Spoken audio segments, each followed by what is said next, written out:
한 목사님이 새로운 사역지로 가기 전에 은사 목사님을 찾아뵈었다고 합니다.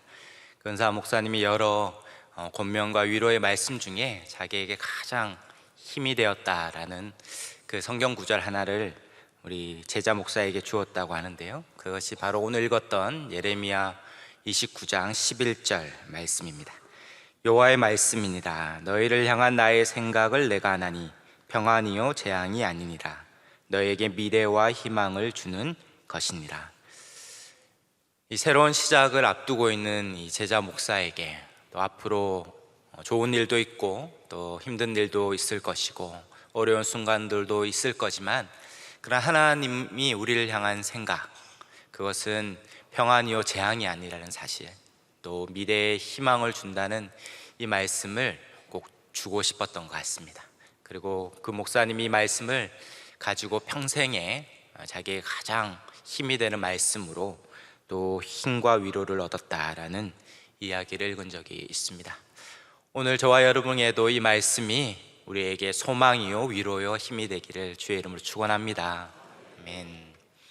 오늘 말씀을 잘 아시는 대로 이스라엘 백성이 70년 바벨론 포로 생활을 시작하면서 어떻게 이방 땅에서 이 포로로 살아야 할지, 어떻게 이 시작을 맞이해야 될지를 하나님께서 예레미야 선지자를 통해 말씀해 준 구절입니다. 이 새로운 시점에서, 이 새로운 환경과 상황에서 우리가 어떻게 그 새로운 도전 앞에서 살아야 할지를 하나님께서 말씀해 주고 있습니다.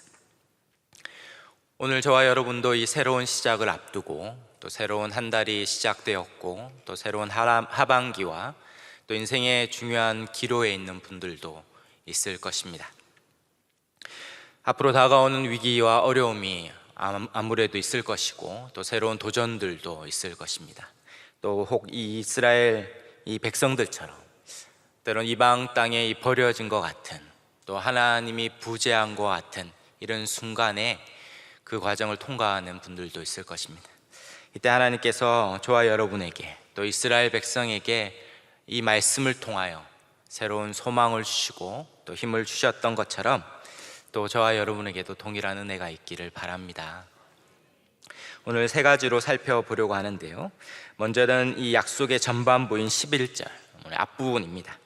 11절 앞부분에 보면 너희를 향한 나의 생각을 내가 아나니 이렇게 시작합니다. 그러므로 첫째로 생각할 것은 바로 하나님께서 우리를 향한 이 종합적인 계획을 가지고 계시다라는 것이죠. 그 말 그대로 하나님께서 우리를 향한 이 마스터 플랜을 갖고 있다라는 것입니다. 오늘 이 구절에서 강조하고 있는 부분은 무엇입니까? 바로 이 내가 안다라는 게, 내가 안다. 너희를 향한 나의 생각을 내가 알고 있다. 내가 너희를 위해 계획을 갖고 있다라는 거죠. 너희는 모를 수 있지만, 너희는 다 모를 수 있지만 하나님은 다 안다는 것이죠. 그리고 내가 다 계획을 가지고 있다라는 것입니다. 이번 주일에 강사 목사님이 사자성어를 많이 알려주셨는데, 그 중에 이 세용지마, 인생만사 세용지마라는 말이 있습니다. 이 세용지마라는 이 사자성어의 뜻을 다 아실 텐데요, 이 변방새 늙은이 옹, 또 조사지의 이 말맞자, 이 변방 늙은이의 말이라는 뜻입니다. 아시는 대로 이 변방한 늙은이의 일화를 만든 사자성어죠. 어느 날 이 변방 늙은이가 자기 소유의 말이 이방 땅으로 갑자기 도망간 것입니다. 그래서 주위 사람들이 와서 위로했죠. 말을 잃어버렸으니 참 상심이 크겠습니다 할 때 이 늙은이가 이것이 오히려 복이 될지 어떻게 알겠소 라는 알지 못하는 말을 하는 거예요. 그런데 몇 개월이 지나자 이 말이 준말을 데리고 돌아온 것입니다. 말이 이제 2배가 되었죠. 그래서 이웃들이 와서 막 축하를 하면서 이 말이 돌아왔는데 또 말을 하나 더 데리고 왔다면서요 하니, 또 이 변방 늙은이가 이것이 화가 될지 어찌 알겠어 이렇게 얘기하는 거예요. 그리고 얼마 지나지 않아서 이 새로운 말을 가지고 왔던 그것을 아들이 타고 있다가 떨어진 거예요. 그래서 그 발이 불구가 되었습니다. 또 사람들이 찾아와서 위로하니 또 얼마 지나지 않아 전쟁이 일어난 거죠. 그래서 마을에 젊은이들이 다 전쟁터로 끌려갔는데 19은 다 죽어서 돌아왔습니다. 그런데 아들이 떨어져서 불구가 되었기에 생명은 부재할 수 있었던 것이죠. 계속 할까요? 이 무슨 말입니까? 우리 인생에 일어나는 수많은 일들이 이게 화가 될지 복이 될지 알 수 없다라는 것이죠. 그러므로 어떻게 살아야 된다는 말입니까? 뭐 자포자기하면서 살아는 말이 아니겠죠. 다 그냥 받아들이라라는 뜻일 겁니다. 그렇게 우리는 인생에 수많은 일들이 일어나기 때문에 늘 그것이 어떻게 될지 모르기 때문에 때론 그것이 불안하고 염려하고 초조하게 되는 것입니다. 그러나 하나님 뭐라고 말씀합니까? 너희는 모르지만 나는 안다라는 거죠. 너희를 향한 생각은 나는 알고 있다라는 거예요. 그래서 이 히브리어 원문에 보면 뜻이 풀이하면 너희를 위해 내가 계획하고 있는 일들을 내가 안다. 공동 번역에 보니 너희에게 어떻게 하여 주는 것이 좋을지 나는 이미 뜻을 세웠다라는 거예요.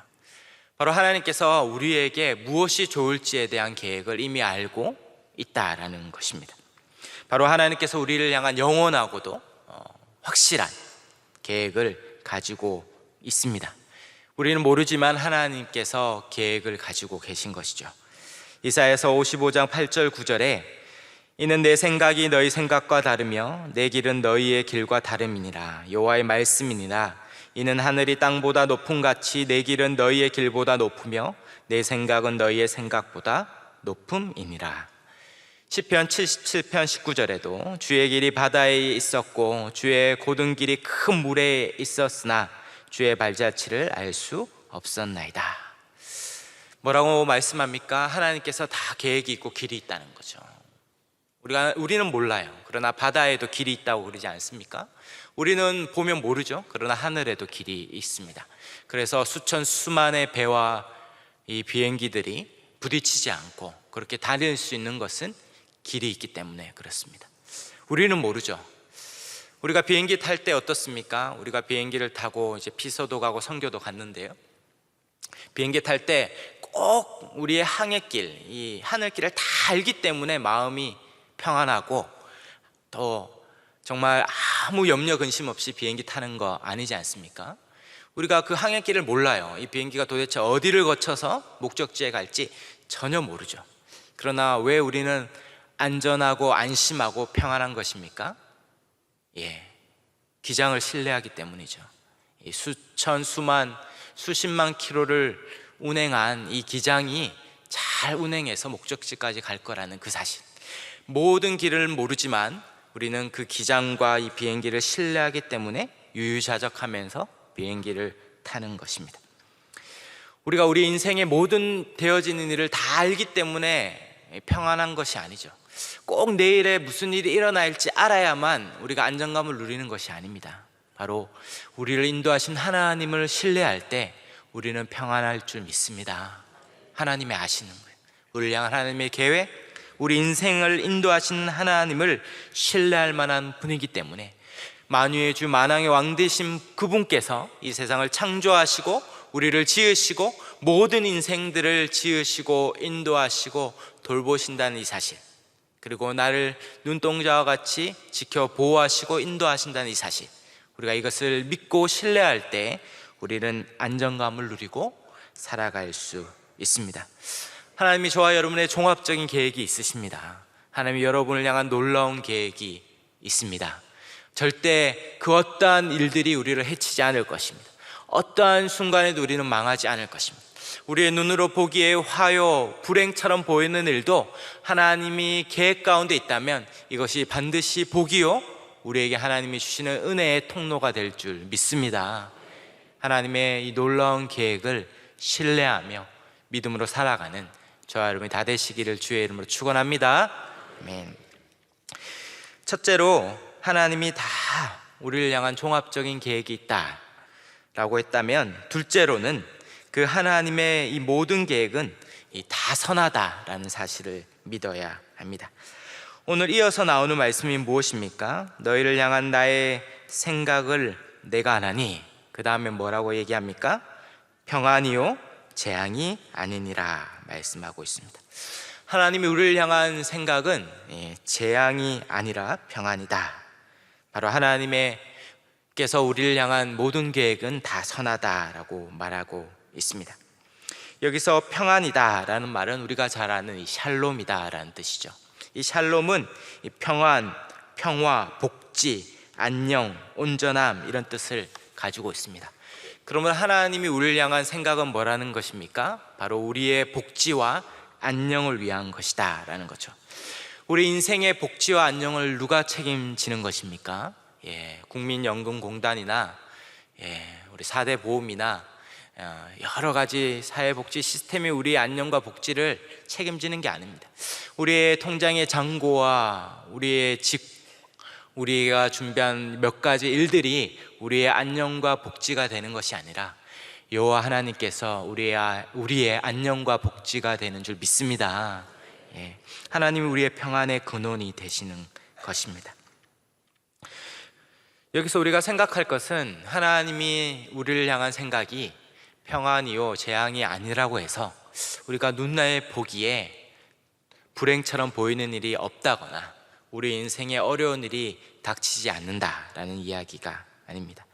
분명히 어려운 일이 오고 또 우리의 눈에 보기에 불행처럼 보이는 일들이 올 수 있습니다.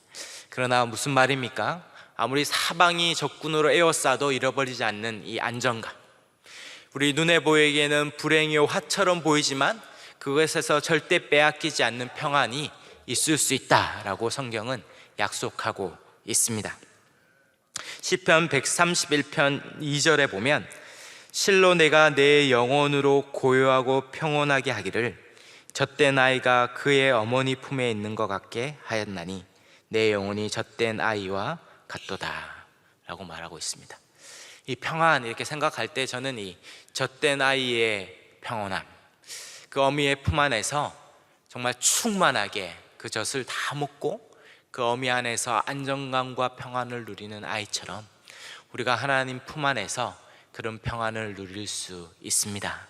사방에 수많은 포탄과 폭격과 수많은 처처의 소문들이 들려오지만 우리가 주님 품 안에서 안정감을 누릴 수 있는 줄 믿습니다.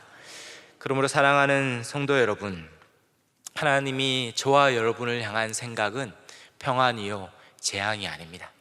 하나님은 한 번도 우리를 향한 생각이 악이요 재앙인 적이 없습니다.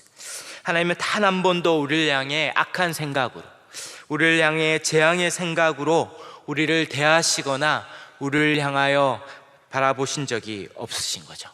혹 육신의 부모는 우리를 잊어도, 혹 육신의 부모는 때론 자식을 버리거나 해야 할지 몰라도 우리 하늘 아버지께서는 절대 우리를 향하여 악한 생각을 가져보신 적도 또 행하신 적도 없으신 줄 믿습니다. 과거에도 현재와 미래에도 단 한 번도 결코 하나님은 우리를 향한 생각이 선이요 복이요 우리를 가장 좋은 곳으로 인도하시는 분이 되시는 줄 믿습니다. 혹 우리의 눈에는 이것이 진노의 막대기, 재앙의 막대기처럼 보여도 선하신 하나님은 그것이 우리에게 복이 되게 하는 징계의 막대기가 되는 것입니다. 하나님 우리를 향한 계획이 그 동기로부터 계획과 실행에 있어서 단 한순간도 악이 전무하고 눈꼽만큼도 악이 없고 우리를 향한 하나님의 생각은 복이요 하나님이 우리를 향한 생각은 평안인 줄 믿습니다. 그러면 이것을 꼭 붙들어야 돼요. 아무리 눈앞에 악처럼 보이는 순간이 와도, 아무리 인생의 불행처럼 보이는 순간이 와도, 하늘이 무너지는 것 같은 일들이 일어나도, 하나님이 부재하신 것 같은 어려움이 닥쳐와도 이 믿음, 하나님은 선하신 분이요 우리를 향한 하나님의 계획은 선이요 평안이다, 이 사실, 이것을 잊지 않을 때 비행기가 좀 흔들린다 해도, 비행기가 좀 크게 흔들린다 해도 절대 그것이 우리를 망하게 하지 않을 거예요. 절대 실패함이 없는 하나님이 우리를 가장 선한 곳으로 인도할 것이다, 이 사실을 꼭 믿고 살아가는 저와 여러분이 다 되시기를 주의 이름으로 축원합니다. 아멘. 저는 외아들을 잃었던 한 권사님의 고백을 잊을 수 없습니다. 선교 가운데 외아들을 불의의 사고로 잃고 장례가 다 마쳐진 이후에 이 한 권사님이 마지막으로 고백했던 말을 잊을 수 없습니다. 다 이해할 수 없고 여전히 수많은 의문과 납득할 수 없는 사실들 가운데 있지만 여전히 부인할 수 없는 것은 하나님이 여전히 선하시다라는 사실입니다. 저는 이 고백이 저와 여러분의 고백이 될 줄 믿습니다. 다니엘서에 보면 다니엘의 세 친구의 놀라운 고백이 있지 않습니까?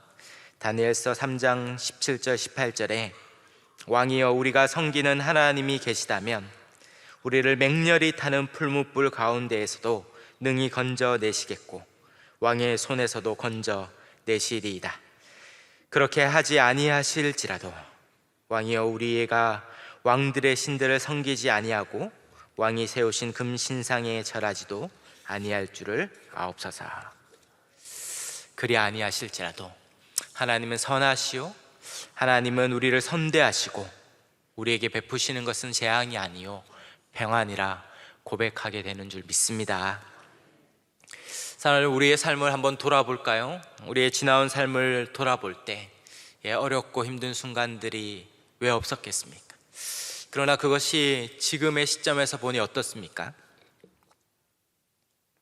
하나님이 우리를 악으로 불행으로 두지 않았다는 거죠. 사업이 망하고 그래서 단칸방으로 전전하면서 많은 사람들로부터의 거절로 인한 상처를 받고 또 뜻하지 않았던 사건과 사고와 질병이 닥치고 그로 인하여 크게 낙심하고 눈물을 흘렸지만 내일이 어떻게 될지 불안한 내일로 인하여 염려하고 근심할 때가 있었지만 지금 돌아보니 하나님께서 여전히 선하시고 변함없게 우리를 인도하신 것, 그것이 저와 여러분의 고백이 되는 줄 믿습니다. 좋으신 하나님, 참 좋으신 나의 하나님, 제가 찬양하고 싶지만 이 좋으신 하나님 우리가 찬양할 때마다 그것이 우리의 단순히 입으로 고백이 아니라 진심으로 내가 어떠한 사정과 형편에 있을지라도 하나님은 여전히 선하시다, 좋으시다, 하나님 나를 여전히 선대하시고 돌보신다, 그렇게 고백하게 될 줄 믿습니다. 지금 다 이해할 수 없지만 그러나 그날이 오면, 그때가 되면 우리가 정말 그때는 입으로만 고백했지만 그때 정말 우리가 마음으로부터 중심으로부터 주님은 진짜 선하시군요, 진짜 하나님은 옳으시군요, 우리가 마음으로 진심으로 박수치며 하나님 앞에 선하시다 고백할 그날이 오게 될 줄 믿습니다. 그 믿음으로 살아가는 저 여러분이 다 되시기를 주의 이름으로 축원합니다. 아멘. 우리가 선하신 하나님, 그리고 그 선하신 하나님의 계획을 믿는다면 마지막 세 번째로 우리는 미래의 희망을 가질 수 있습니다. 우리는 선하신 하나님을 신뢰할 때 이 미래를 낙관하며 희망을 지닐 수 있다라는 것이죠. 오늘 읽었던 우리 예레미야 29장 11절에 보면, 우리 다시 보면 여호와의 말씀이라 너희를 향한 나의 생각을 내가 아나니 평안이요 재앙이 아니니라 라고 말씀한 이후에 마지막 뭐라고 이야기하고 있습니까? 너희에게 이 미래와 희망을 주는 것이다.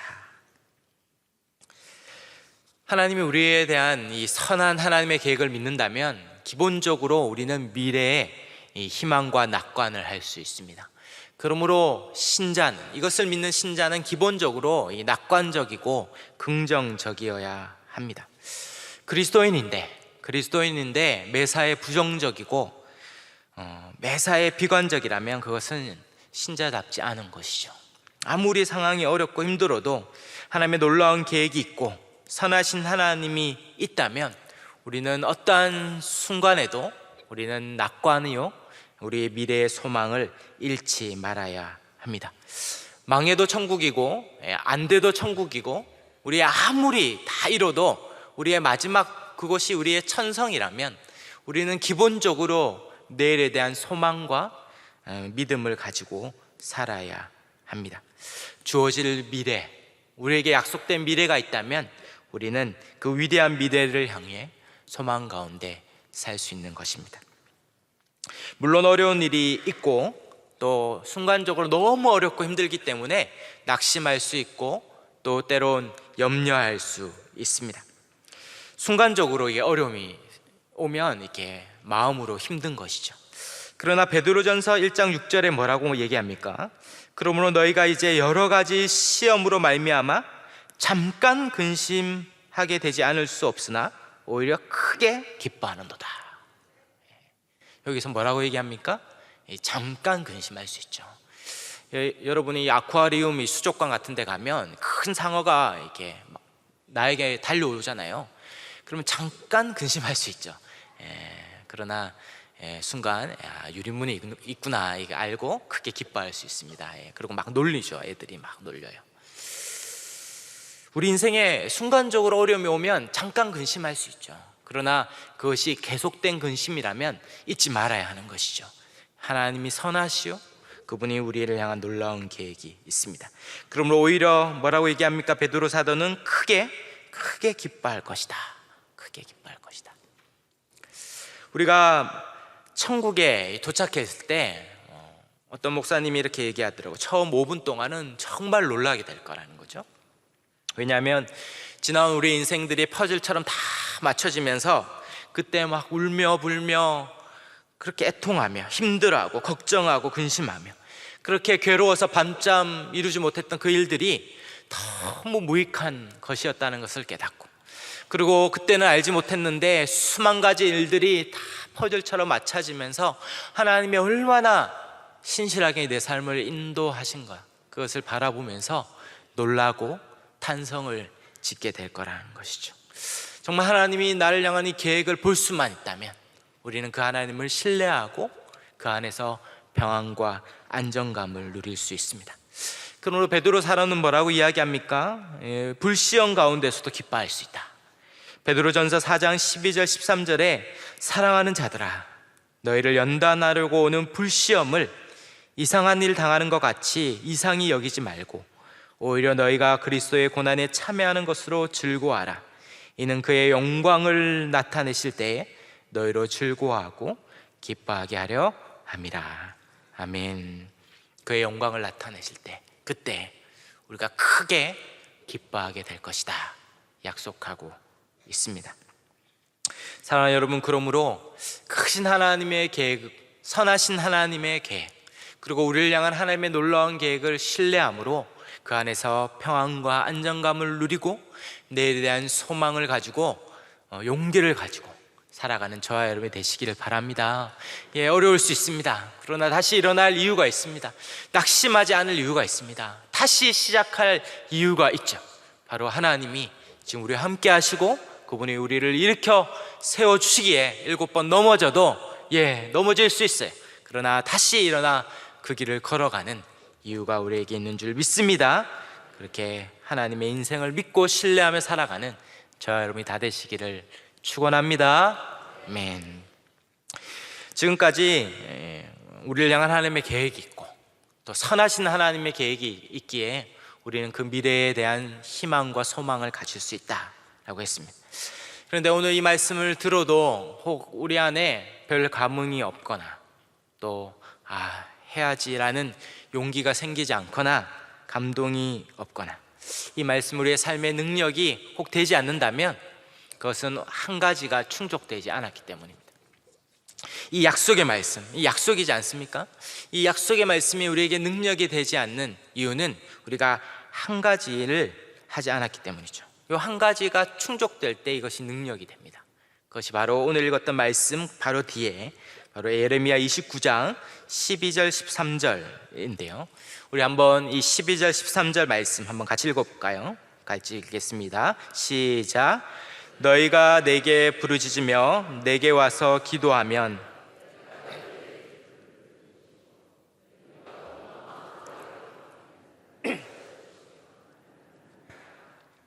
아멘. 너희가 내게 부르시면 기도하면 너희가 온 마음으로 나를 구하면 나를 찾을 것이요 만날 것이라. 그러므로 이 약속의 말씀이 우리에게 능력이 되는 유일한 길은, 이 모든 약속이 주는 유익을 누릴 수 있는 길은 바로 기도다라고 성경은 말하고 있습니다.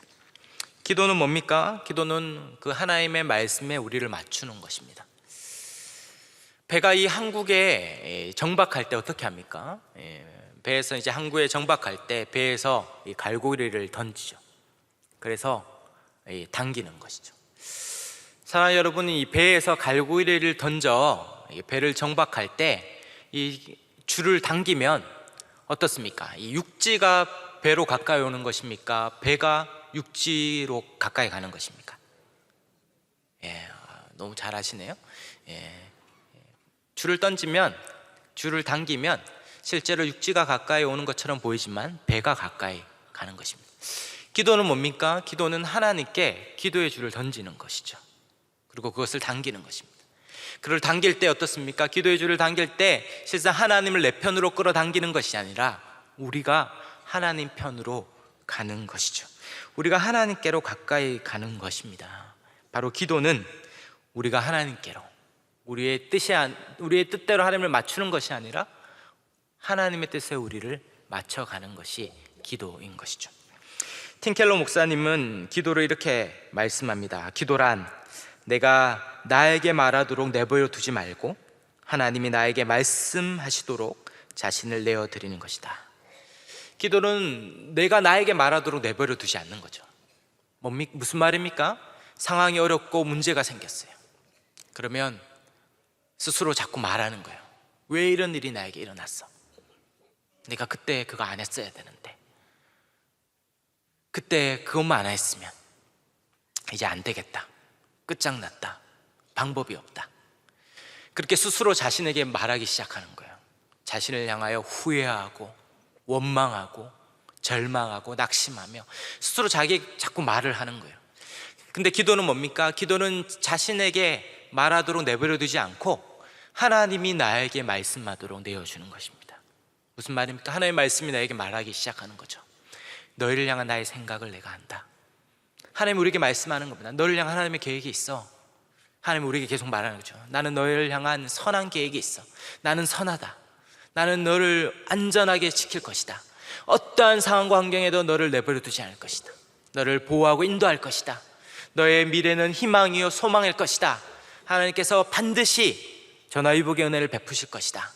끊임없이 말씀이 나에게 말하도록 하는 것이죠. 그러므로 기도는 말씀부터 시작하는 것입니다. 기도는 나의 원통함을 다 부르짖는 것이 아니라 하나님이 나에게 말씀하도록, 하나님의 말씀의 약속이 나에게 말하도록 내어드리는 것이 기도다라고 말하는 것입니다. 그렇게 하나님의 관점으로 나를 보고, 하나님의 관점으로 상황과 환경을 보고, 하나님의 관점으로 이 세상을 해석해가는 것, 그것이 기도다라고 말하고 있는 것입니다. 열왕기하 6장에 보면 어떤 사건이 있습니까? 이 아람 왕이 쳐들어오죠. 엘리사를 잡으려고 엄청난 말과 병거와 군사들을 데리고 와요. 어느 날 아침에 엘리사의 사원이 일찍 일어나 성벽에 올라보니 아람 왕의 수많은 말과 병과 군사들이 성을 빼곡하게 둘러싼 걸 보고 두려워하여서 엘리사에게 찾아 발을 동동 구르며 선생님 어떻게 합니까? 어떻게 합니까? 안전부절하는 거예요. 그런데 엘리사는 어떻습니까? 엘리사는 평안한 거예요. 요동하지 않고. 그러면서 열왕기하 6장 16절에 말하는 것입니다. 대답하되 두려워하지 말라. 우리와 함께한 자가 그들과 함께한 자보다 많으니라. 이 무슨 말입니까? 지금 꼼짝없이 갇혀가지고 있는데 엘리사는 우리가 함께한 자가 그들과 함께한 자보다 많다 이렇게 말하는 것은 무슨 말인지 도저히 사안이 이해하지 못하는 거예요. 근데 엘리사는 본 것입니다. 하나님의 계획을 본 것이죠. 그런데 어떻게 엘리사는 보고 사안은 보지 못했습니까? 그 뒤에 열왕기하 6장 17절 18절에 이어서 말하죠. 17절에 기도하여 이르되 여호와여 원하건대 그의 눈을 열어서 보게 하옵소서 하니 여호와께서 그 청년의 눈을 여심해 그가 보니 불말과 불병거가 산에 가득하여 엘리사를 둘렀더라. 아람 사람이 엘리사에게 내려오매 엘리사가 여호와께 기도하여 이르되 원하건대 저 무리의 눈을 어둡게 하옵소서 하며 엘리사의 말대로 그들의 눈을 어둡게 하신지라. 어떻게 사안이 보게 되었습니까? 기도하였을 때, 기도하자 드디어 엘리사가 보았던 것을 사안도 보게 된 거죠. 그 모든 적군을 둘러싸고 있는 이 불말과 불병거의 이 천군 천사가 에워싸고 있는 것을 본 것입니다. 그리고 기도할 때 아람 사람의 눈을 어둡게 하여 다시는 이스라엘을 쳐들어오지 못하도록 막아주신 것입니다. 사랑하는 여러분, 기도할 때 우리를 둘러싸고 있는 하나님의 천군 천사가 보게 되는 줄 믿습니다. 자, 보이십니까? 지금 이 불말과 불병거가 이렇게 막 둘러싸고 있습니다. 하나님이 우리를 보호하시는 걸 보아야 하는 거죠. 하나님이 우리를 인도하시는 것을 보아야 합니다. 하나님의 이 약속이 그냥 종이에 기록된 글자가 아니라 살아 역사하는 말씀이라는 것. 살아 역사하는 하나님께서 지금 오늘도 저와 여러분과 함께하고 있다는 이 사실을 우리는 보아야 하는 거죠. 언제 볼 수 있습니까? 기도할 때. 기도할 때 우리의 눈을 열어서 주님이 보게 하시는 줄 믿습니다. 예수님께서 그렇게 기도하신 거죠. 겟세마네 동산에서 땀방울이 핏방울이 되도록 기도하신 이유는 무엇입니까?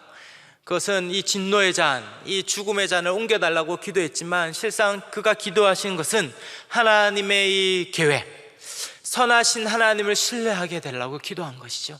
하나님의 이 십자가를 통한 하나님의 원대한 구원의 경륜과 계획들을 신뢰하게 달라고. 그 십자가의 죽음은 멸망이요, 사람들은 다 처참하게 죽는 것이다, 사단이 이기는 것이다, 다 그렇게 그 십자가의 죽음을 생각할 때, 아니다, 그 십자가의 죽음을 통하여 하나님의 놀라운 구원의 계획이 이루어진다는 사실, 선하신 하나님이 영원부터 계획하신 하나님의 구원이 성취된다는 사실, 그 하나님의 선하신 계획을 신뢰하게 해달라는 것이 그의 기도였습니다. 사랑하는 여러분, 주님도 그렇게 기도했다면 우리도 기도해야 되지 않겠습니까? 눈에 보이기에는 악이요 멸망이요 실패처럼 보이지만, 그러나 하나님의 계획을 신뢰하게 해달라고, 하나님의 선하심을 신뢰하게 해달라고, 하나님을 다 굳게 믿고 눈에 보이는 재앙이요 실패요 불행이 아니라 사방이 막힌 것 같지만 그 너머에 계신 하나님, 역사하신 하나님을 신뢰하게 해달라고, 우리의 눈을 열어달라고, 하나님의 완벽한 보호와 돌봄을 믿게 해달라고 우리는 기도해야 될 줄 믿습니다. 여전히 미래가 보이지 않고 암담할 수 있습니다. 그러나 하나님이, 선하신 하나님이 우리와 함께 계신 것만 믿을 수 있다면, 우리의 인생에 하나님의 종합적이고 완벽하고 영원한 계획을 신뢰할 수만 있다면, 우리는 어떠한 상황과 환경이 와도 우리가 낙심하지 않고 능히 이길 수 있는 줄 믿습니다. 우리의 눈을 들어, 우리의 시선을 눈에 보이는 것이 아니라 보이지 않는 하나님, 칠흑같이 어두운 캄캄한 터널을 지나도 저 끝에 보이는 이 터널 끝에 계신 그 하나님을 신뢰함으로, 그렇게 믿음으로 나아갈 때 하나님 우리를 책임져 주시고, 마침내 그 선하신 하나님을 만나며 경험하며 기뻐하며 찬양할 그날을 기대하며 살아가는, 그렇게 믿음으로 살아가는 저 여러분이 다 되시기를 주의 이름으로 축원합니다. 아멘.